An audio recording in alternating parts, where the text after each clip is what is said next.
मेरा नाम डॉक्टर फारूक है, आप मुझे जानते ही हैं।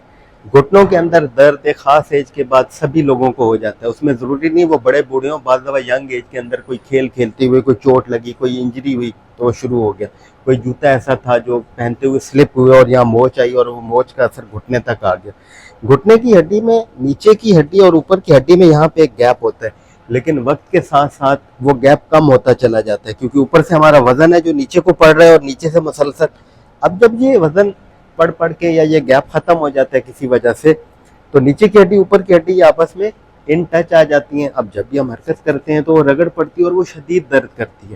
तो इसकी कुछ एहतियातें हैं, कुछ वर्जिशें हैं, वो अगर आप अपनी जवानी से ही करते रहेंगे तो आपके घुटनों की स्ट्रेंथ बेहतर होगी, आपके घुटने घिसेंगे कम और ये गैप कम नहीं होगा। अब सादा सी बात है, दो हड्डियां हैं ऊपर नीचे, दरमियान में कार्टिलेज है, तो इनको ये आपस में जुड़ी किस तरह हुई हैं? तो वो जुड़ी हुई हैं इन मसल्स के जरिए। ये साइडों पे जो मसल्स होते हैं ऊपर नीचे साइडों पे, ये सारों से ये स्ट्रेंथ लेती हैं, जुड़ी होती हैं। इसी तरह लिगामेंट्स होते हैं, जैसे आपने अगर मुर्गी की टांग खाई हो तो उस पर आपने देखा होगा कुछ लिगामेंट्स होते हैं, कुछ टफ मसल से हटके चीज होती है, मसल के एंड पे जो खाई नहीं जा रही होती रबड़ की तरह।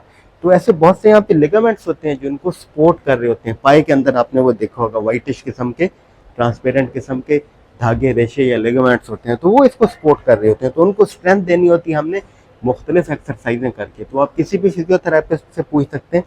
सादा ही होता है कि आप जब बैठे हैं तो आपने टांग, मैं आपको करके दिखाता हूँ कि अगर आप कहीं पे भी बैठे हुए हैं तो हमारी टांगें इस फोल्डेड पोस्चर में होती हैं। हमने करना ये होता है कि टांग को ऐसे सीधा करना है। जब हम टांग को सीधा करते हैं तो ये जो ऊपर वाले मसल है, ये एक्सटेंसर, ये उसमें काम में आते हैं, इनकी स्ट्रेंथ होती है। फिर उसको थोड़ी देर होल्ड करें 10 सेकंड तक, फिर नीचे। इसी तरह फिर दूसरी टांग को सीधा करें।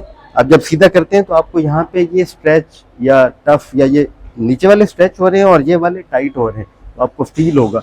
और जब आप ये मसलसल कई दिनों तक, कई हफ्तों तक एक्सरसाइज करेंगे तो आपकी टांग के जो ऊपर वाले मसल हैं ये स्ट्रांग हो जाएंगे, आपके घुटने की दर्दें बेहतर हो जाएंगी, आपको चलने में अच्छा फील होगा और आपके इस मसल जो यहाँ पे घुटने के इर्द गिर्द हैं, जो टेंडन है, उनको स्ट्रेंथ मिलेगी और आपकी हेल्थ, आपकी ओवरऑल वेलबींग बेहतर हो जाएगी। Thank you for watching.